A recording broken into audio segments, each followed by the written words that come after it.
सब लोग अपने अपने मार्ग पर रेडी रहना। वो यहाँ पर किसी भी गेटअप में आ सकता है। Yes madam sir. I miss Pushpa ji. हम तो चले जाते ना, तुम भी साथ में उनका बीमार सासू माँ का सेवा करने। पुष्पा जी की सासू माँ कितनी खुशनसीब है ना, कि उन्हें ऐसी बहू मिली है कि तबीयत खराब हुई तो तुरंत एक फोन कॉल पे पहुंच के सेवा करने। तुमको क्या लगता है संतू कि हम अपना सासू माँ का देखभाल नहीं करते हैं? बस कीजिए आप लोग, ये सास बहू का ड्रामा बाद में करना, अभी काम पर ध्यान दीजिए सब लोग। जी मैडम सर। आइए डॉक्टर बताइए। सच कभी कभी अविश्वसनीय होता है, पर होता जरूर है। बस थोड़ी देर और, नागिन इस नागमणि से बाहर आ जाएगी।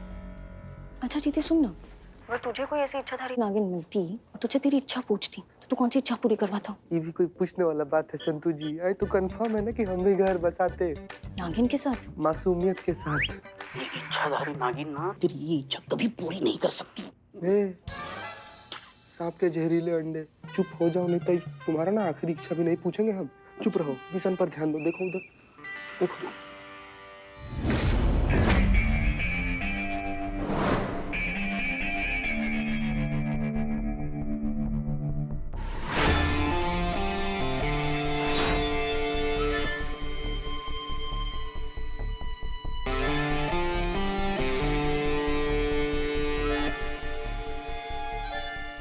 अच्छा है। अब 2020 में नागिन निकलते हुए भी देखेंगे। नहीं, कमाल है।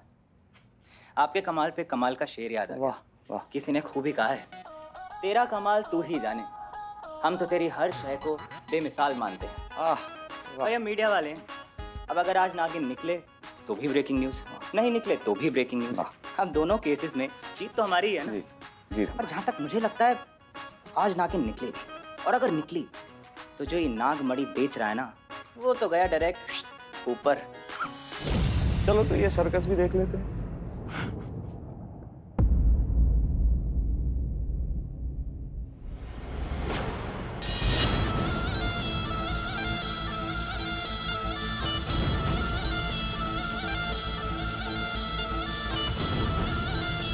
अरे 12 बज गया, मैंने कहा था ठीक 12 बजे चमत्कार होगा और नागिन बाहर आएगी। नागिन बाहर आ रही है। अरे आप लोग डरिए नहीं, कुछ नहीं करेगी आप लोगों को।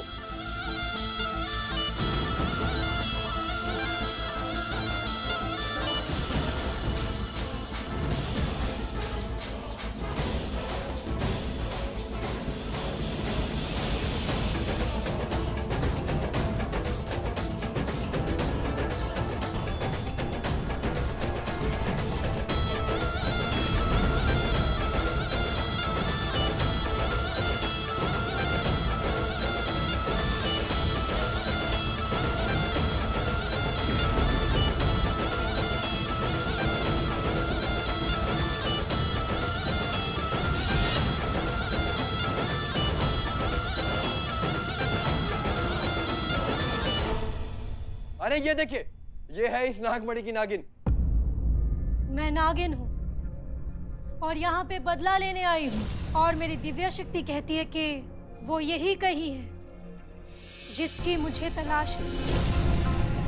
मेरा दुश्मन जिसने मेरी नागमणि बेचकर मेरा अपमान किया है, छोड़ूंगी नहीं मैं उसको।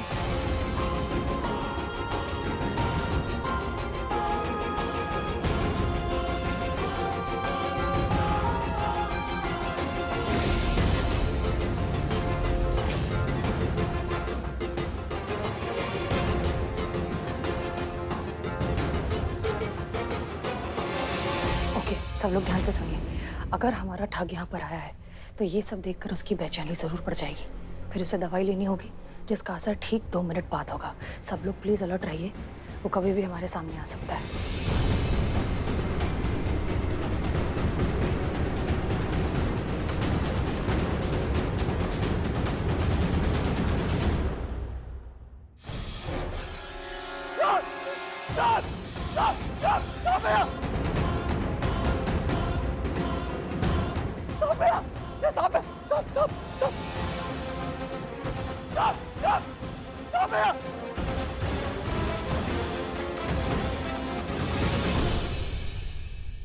नहीं छोड़ूंगी मैं तुझे। साहब तुझे मार कर ही मैं बदला लूंगी। मरने के लिए तैयार हो जा।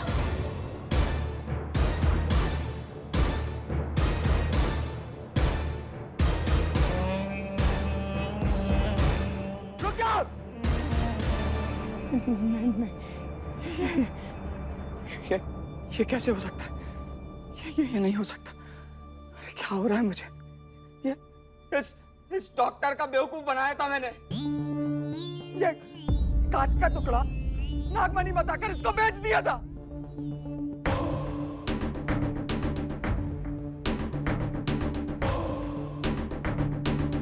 ये नहीं हो सकता, झूठ है ये, झूठ।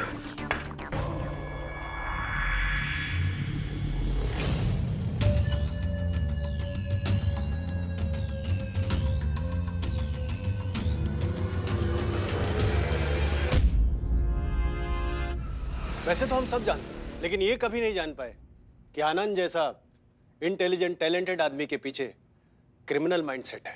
अक्सर चिराग तले अंधेरा होता है सर। वैसे तो किसी भी गलत काम का कोई डिफेंस नहीं होता, लेकिन आनंद के क्रिमिनल बनने के पीछे उसके साथ जिंदगी में हुई ट्रेजेडी बहुत बड़ा हाथ है।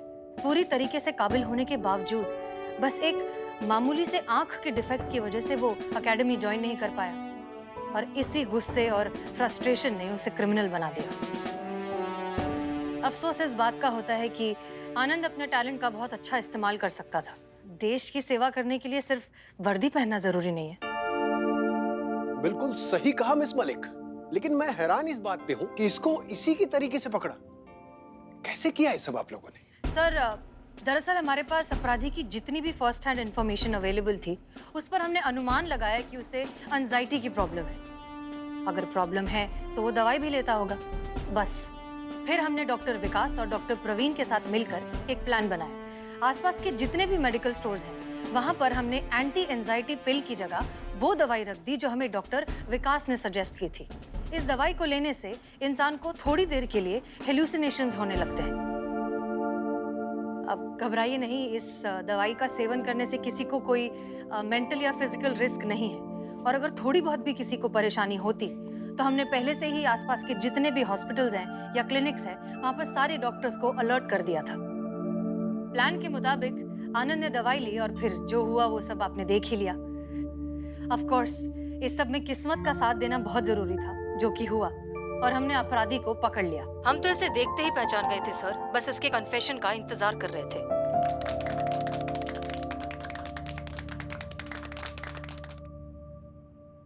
मैडम सर, इतना कुछ हो गया, हमारी जनता चाहती है कि वो आपके थ्रू इस केस के बारे में कुछ जाने। कुछ कहना चाहेंगी आप?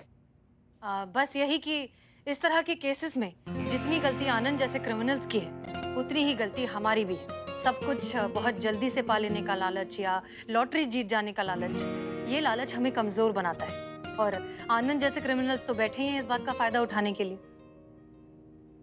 हम ये बात भूल जाते हैं कि कुछ भी पाने के लिए थोड़ी सी मेहनत, थोड़ी सी मशक्कत तो करनी पड़ती है। तो मेहनत करिए and have a happy Diwali. Thank you.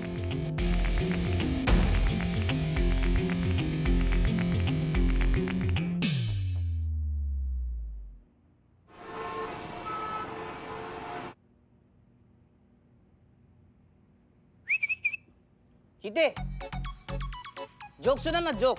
क्या है, तुम्हारे बारात में आए कि जोक सुना है? ए, बारात में फालतू जोक नहीं चाहिए, उसके लिए तो ऐसा महंगा वाला आर्टिस्ट मंगाऊंगा मैं। चीते, मैं सुनाऊं जोक? बिल्कुल भी नहीं बाबू, चुप रहो तुम वहीं पे।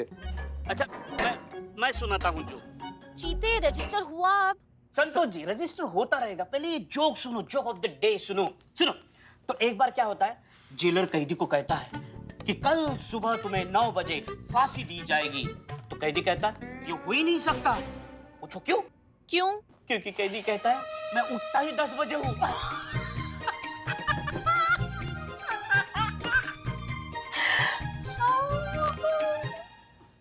समझ में नहीं आया जो? संतु जो राइफल जो साफ करके रखे थे ना, थोड़ा लेकर आइए ना, चला कर देख लेते हैं चल रहा है कि नहीं। क्या क्या हुआ क्या? बिल्लू जी, ये जोक था। ऐसा सड़ियल वाहियात बेकार सा 2 कौड़ी का जोक मारती हूँ, आपको बिल्कुल डर नहीं लगा कि इसके बाद आप पे जानलेवा हमला भी हो सकता है? चलो ठीक है, जोक को छोड़ देते हैं, चलो चाय पी के आते हैं। हाँ, चीते, रजिस्टर का काम हुआ? फालतू समझाएगा जी अपनी तरह तुम, जब देखो तब चीते चल बाहर चल के चाय पी के आते हैं, घूम के आते हैं। एक शब्द और बोले ना हमको तो सरकारी काम में बाधा डालने का जुर्म में ऐसा एक्सटेंशन हो जाएगा। करिश्मा मैडम के हवाले कर देंगे। हैं? अब चुपचाप खड़ा रहो।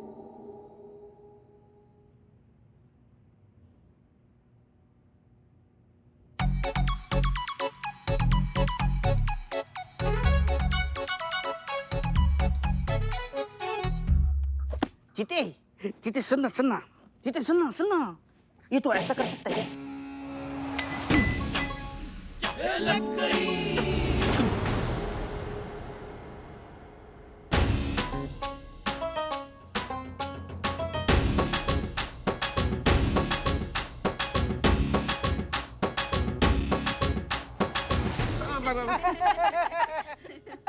क्या हुआ? कुछ नहीं। कुछ नहीं। नहीं, कुछ तो हुआ है। बताओगे क्या हुआ? का कुछ तो पक्का हुआ है। तीनों एक ही ताल में नाच रहे हो, बिना बात के बत्तीसी दिखा रहे हो, मुंह से तुम्हारे एक आवाज नहीं फट रहा है और बोल रहे हो क्या हुआ है? नथिंग, कुछ भी नहीं। टोपा कहीं के तीनों की तीन। हमारा चश्मा कहाँ है? यहाँ हमारा हम चश्मा रख कर गए थे, वो चश्मा कहाँ है हमारा? देखा किसी ने? तुमने देखा? हाँ देखा। हाँ ना, हाँ थाना में देखा था ना। बिल्लू ने भी देखा था, संतू जी ने भी देखा था, हमने भी देखा था, लेकिन अभी कहाँ है मैडम? हम तीनों में से किसी को पता नहीं है। पता नहीं मतलब यहाँ रख के गए थे तो कहाँ चला गया? पैर लगे हुए थे चश्मा के, जो हवा खाने बाहर चला गया। यहीं पड़ा था, किसी ने तो देखा होगा। संतू तुमने देखा है? नहीं नहीं नहीं। अम्मा ढूंढ के दो, नहीं तो रॉकेट बना देंगे तीनों का यहाँ पे। मैडम। हाँ जी, बताएंगे आपकी क्या सेवा कर सकते हैं? खुशी। अक्सर यहाँ लोग दुखी होते तो आते हैं, आप किस खुशी में आई हैं? मेरा नाम खुशी है मैडम। मैडम मुझे हसीना मैडम से मिलना है, क्योंकि इस वक्त सिर्फ हसीना मैडम ही मेरी मदद कर सकती हैं। प्लीज आप लोग मुझे उनसे मिलवा दीजिए। जी, अब बताइए क्या हुआ आपके साथ? धोखा हुआ है मेरे साथ, झूठ बोला गया है, मेरे इमोशंस के साथ खेला गया है, चीट किया गया है मुझे। मतलब ये बॉयफ्रेंड का मामला है? बॉयफ्रेंड ने चीट किया? आजकल के बॉयफ्रेंड ना मैडम सर, सीरियसली मतलब। नहीं संतू जी, सब लड़का एक जैसा नहीं होता है। प्लीज। सॉरी। जी। नहीं मैम। नहीं तो? मेरे अपने फादर ने धोखा दिया है मुझे। फादर ने? कैसे? उनका नाम गोपाल है और उन्होंने मुझे गोद लिया था और मैंने उन्हें अपने सगे पिता से भी बढ़कर माना था। मुझे लगा था कि मेरे पिता दुनिया के सबसे अच्छे इंसान हैं, एंजल है वो, लेकिन मैं गलत थी। क्यों, क्या हुआ? जिस आदमी पे मैंने इतना भरोसा किया, इतना प्यार किया, भगवान के बराबर दर्जा दिया, और इतने सालों तक उसी आदमी ने मुझसे अपनी असलियत छुपा के रखी। लेकिन आज उनका सच मेरे सामने आ गया। जब से उनका वो सच मेरे सामने आया है, मुझे उनसे और अपने आप से, दोनों से नफरत हो गई। कैसा सच? समझ में नहीं आ रहा कि मैं कैसे बताऊं। क्रिमिनल निकले? नहीं मैम। हाँ तो कोई अविवाहित संबंध है क्या? Extra marital affair. यही। शादी ही नहीं हुई थी उनकी, तो एक्स्ट्रा मैरिटल अफेयर कहाँ से होता? चोर निकले? बिल्लू। नहीं, चोर हुए तो क्या हुआ, चिंता करने की कोई बात नहीं है, सुधर सकते हैं मेरी तरह, है ना? देखो खुशी, ये महिला पुलिस थाना है। ये बनाया ही इसलिए गया था ताकि महिलाएं अपनी समस्या बिना डर के, बिना किसी संकोच के बता सकें। इसलिए रिलैक्स हो जाओ और फिर आराम से बताओ, ऐसा क्या किया तुम्हारे पिताजी ने जो तुम इतनी डिस्टर्ब हो गई हो? मुझे पता चला है कि मेरे पिता एक किन्नर है।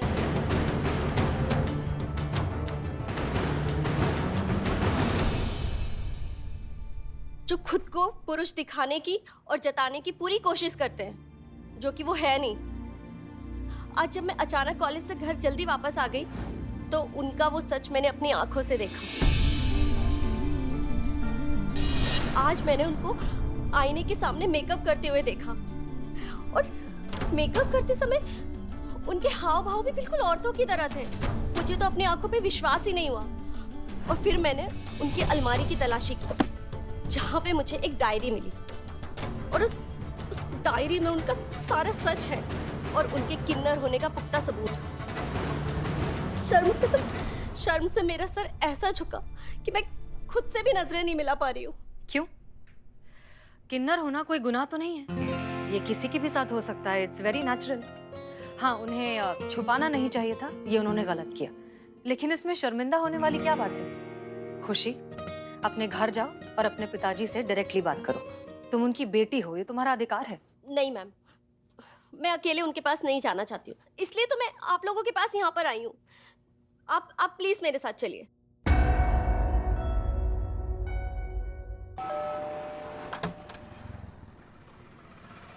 अरे सब ठीक तो है? ये तुम्हारे साथ पुलिस क्यों है? इन्हें मैं ही लेकर आई हूँ। तुम लेकर आई हो? लेकिन क्यों? क्योंकि मुझे आपका सच पता चल गया है बाबा। मुझे पता चल गया है कि आप क्या है।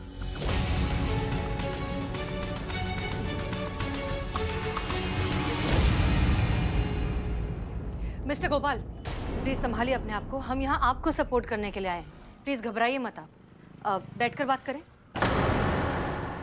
जिसको आपने अपनी बेटी माना, उसी से आपने सच छुपाया कि आप अलग हैं। क्या छुपा लिया मैंने? और क्या बता देता तुम्हें? तुम इतनी छोटी बच्ची थी कि तुम्हें क्या समझ में आती? मेरे दुनिया से अलग होने की वजह से मेरे पिताजी शर्मिंदा ना हो, इसलिए हमने घर छोड़ दी। लेकिन गोपाल जी, बाहर का दुनिया से तो घर वाले बेहतर है ना? बिल्कुल।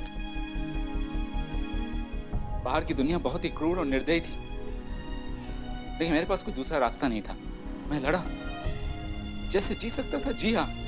जीवन में हमेशा अकेलापन खलता रहा, सुनापन महसूस कर रहा था। समझ में नहीं आ रहा था मैं क्यों जी रहा हूँ, क्या मकसद है। तभी एक दिन सड़क के किनारे मुझे एक लावारिस बच्ची रोती हुई मिली। मैंने उसे उठाकर अपने सीने से लगा लिया। मुझे लगा मुझे दुनिया मिल गई। मेरा वो तन्हाई, अकेलापन सब क्षण भर में गायब हो गया। सच कहता हूँ, मैंने अपनी ईमानदारी से इसके माता पिता को ढूंढने की कोशिश की, लेकिन वो लोग नहीं मिले। मैं इसे अपने घर ले आया। मैंने तय कर लिया कि मैं इसे पाल पोस के बड़ा करूंगा। बड़े प्यार से मैंने इसका नाम खुशी रखा और सोचा कि इसे जिंदगी में हर वो खुशी दूं जो मैं इसे दे सकता हूँ। इसे पालने के लिए मैंने अपने आप को पूरी तरह बदल लिया। बहुत मुश्किल होती थी मुझे, लेकिन मैं दुनिया को जाहिर नहीं होने दिया। मैं हमेशा मर्द बन के रहा, लेकिन जब ये नहीं होती थी घर पे, मैं अकेला होता था तो मैं अपनी चाहत के हिसाब से जी लेता था। मुझे नहीं पता था कि इसे सब कुछ पता चल गया। मेरे वर्षों की तपस्या बेकार हो गई। बेटा मुझे माफ कर देना। मिस्टर गोपाल, आप क्यों माफी मांग रहे हैं? आपने तो वैसे ही जिंदगी जी जैसे आप हैं। किसी को कोई हक नहीं है ये बताने का कि आपको अपनी जिंदगी कैसे जीनी चाहिए। ये आपकी जिंदगी है और आप तय करेंगे। और तुम, उम्मीद है तुम्हें समझ आ गया होगा कि तुम्हारे पिता ने तुमसे ये सारी बातें क्यों छुपाई। तुम शर्मिंदा हो इन पर। तुम्हें गर्व होना चाहिए कि उन्होंने तुम्हें सड़क से उठाकर इतनी अच्छी जिंदगी दी। तुम्हें गर्व होना चाहिए कि तुम इतने अच्छे इंसान की बेटी हो। मिस्टर गोपाल, हमारा काम खत्म, हम चलते हैं। प्लीज प्लीज मुझे यहाँ पे अकेला मत छोड़ के जाइए। मैं इस इंसान के साथ 1 मिनट भी नहीं रहना चाहती हूँ। इनसे कहिए कि यहाँ से चले जाए।